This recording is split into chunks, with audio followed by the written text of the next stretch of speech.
Hello everyone, welcome back to our YouTube channel Gurmantra Siksha Ka Granth. I am your educator Nidhi Dua and I warmly welcomes you at this platform. So guys, in previous lectures we have started the topic thermodynamics, and in today's lecture also we are going to study more about thermodynamics. So before starting this topic, I would like to tell you about the syllabus that we have covered till now. We have covered structure of atom, periodicity, S block, P block, coordination compound, electrochemistry and chemical kinetics. Okay, so now without any further delay, let's begin our today's topic. So in today's lecture, we are going to study about internal energy.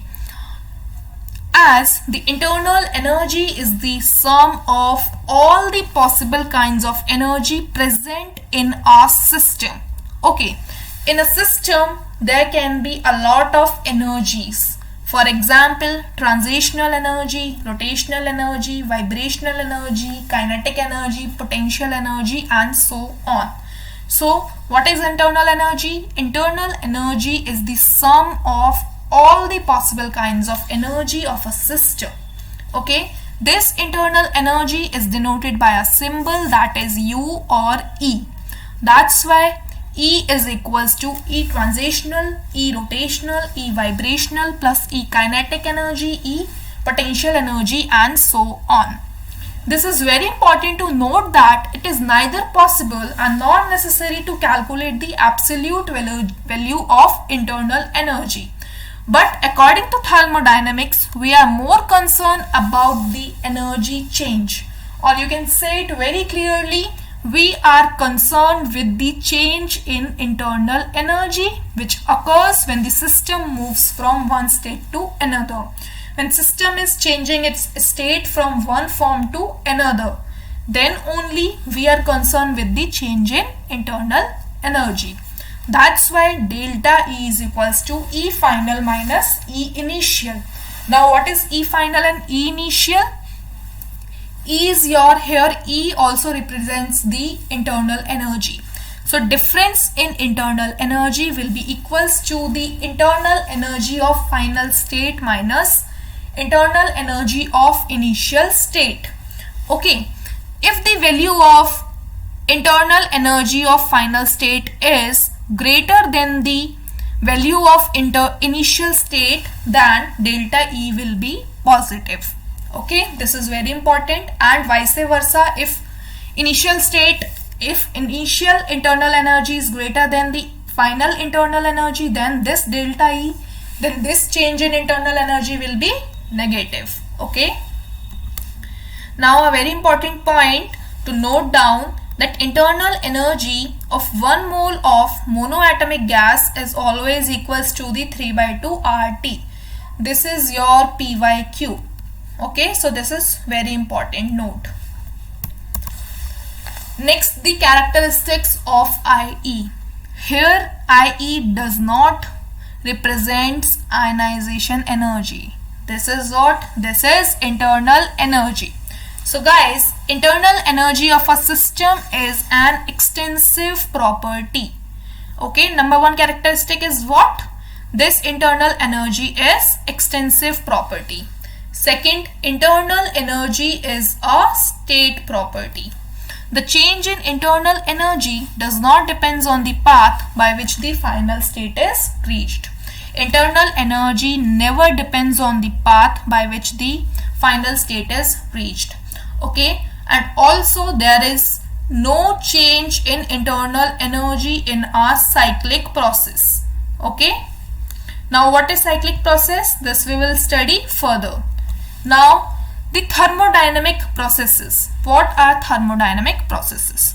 So basically guys, when a system changes from one state to another, the operation is called thermodynamic process.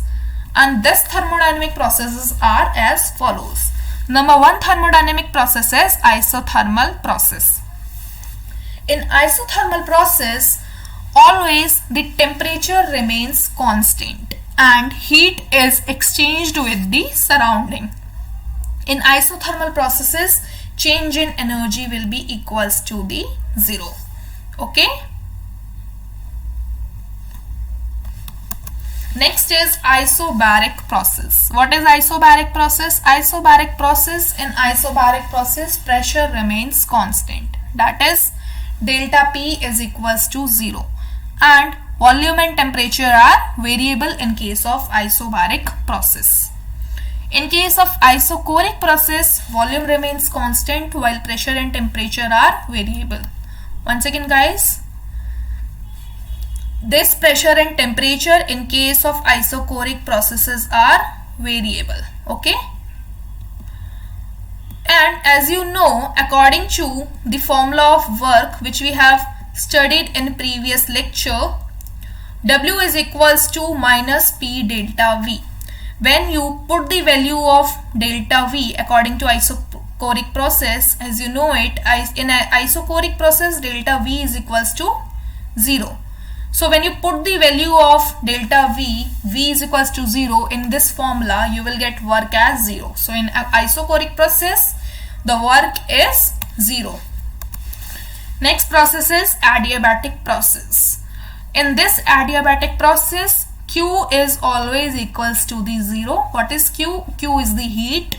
That means there is no exchange of heat take place in adiabatic process. The temperature of the system varies. The system is thermally isolated. This can be done by keeping the system in an insulated container. Means adiabatic process always occurs in an insulated container in which there is no exchange of heat between system and the surrounding. Now next process is cyclic process. When a system undergoes a number of different processes and finally returns to its initial state, this is termed as cyclic process. You can understand this if you have a state A, and from A state a system is going through state B, okay, which means from A to B the energy is changed from state A to B, and from B to A the energy is coming back to the initial state. This type of process is known as cyclic process, when a system undergoes a number of different processes and finally returns to its initial state. The process is started from point A, and after reaching to B, the process again start and completes on point A. That means this is the cyclic process. Next process is reversible process. Process in which all change occurring at any part of the system are exactly reversed when change in variable are carried out in opposite directions. Means from reactant, if product is forming, then product has also capacity to become the reactant again. Okay, process take place in infinite small steps and take infinite time to complete the process. In case of reversible process, this reversible process occurs in infinite small steps and takes infinite time to happen. This reversible process is also known as ideal processes. Okay, this is very important point. And in case of reversible process, work obtained is maximum. Next is irreversible processes. The irreversible processes are those in which direction of changes cannot be reversed by the small changes in variables. These irreversible processes take place in short time. These takes finite time and they occur in a single small step. Okay, this is about irreversible process. Now a very important law, zeroth law of depth thermodynamics. You do not need to go in the depth of this zeroth law of thermodynamics. Okay, you simply have to learn this statement. When a body A is in the thermal equilibrium with a body B and also separately with a body C, then B and C body will be also in the thermal equilibrium with each other.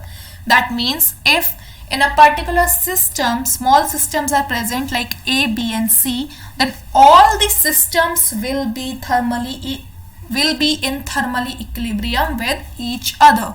This is about the zeroth law of thermodynamics. Next, this is the first law of thermodynamics and this is very important law. Okay, from this first law of thermodynamics you will get a lot of numerical problems. Okay, So this first law of thermodynamics was given by Helmholtz, and this law expressed as follows. The statement for first law of thermodynamics is the energy can neither created nor destroyed. This is very important statement of first law of thermodynamics. The energy can only be converted into one form from one form to another. Okay, the combined first law of thermodynamics is energy can neither be created nor destroyed. This energy can only be transformed from one form to another. The total energy of universe is always a constant. Means the total energy of universe, system plus surroundings total energy will be constant. If we talk about the mathematical form of first law of thermodynamics, which says delta E is equals to Q plus W. Change in internal energy will be equals to the Q plus W. What is delta E, Q and W? Delta E is your internal energy, Q is your heat supplied, or W is your work. Okay. Now very important thing, when you solve the question, while solving the questions, put the value of Q and W with signs. This you have learned in the previous value, how to put the value of Q, how to put the value of sign of Q and W.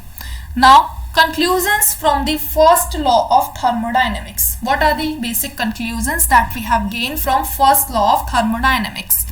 In case of during isochoric process, heat supplied to the system is always equals to the change in internal energy, which means during isochoric process Q is always equals to the change in internal energy. Okay. Next, during an isothermal process, temperature of the system remains constant. Hence, delta E will be equals to 0. Therefore, Q will be equals to the minus W according to isothermal process. During an adiabatic process, the system acts as insulated system. Hence, Q is equals to 0. Therefore, delta E will be equals to the W. As you know, delta E is equals to Q plus W. In case of adiabatic process, heat supplied is 0. There is no exchange between heat in case of system and surrounding. That's why the value of Q is 0. So, delta E will be equals to W in case of adiabatic process. Now, a very important question.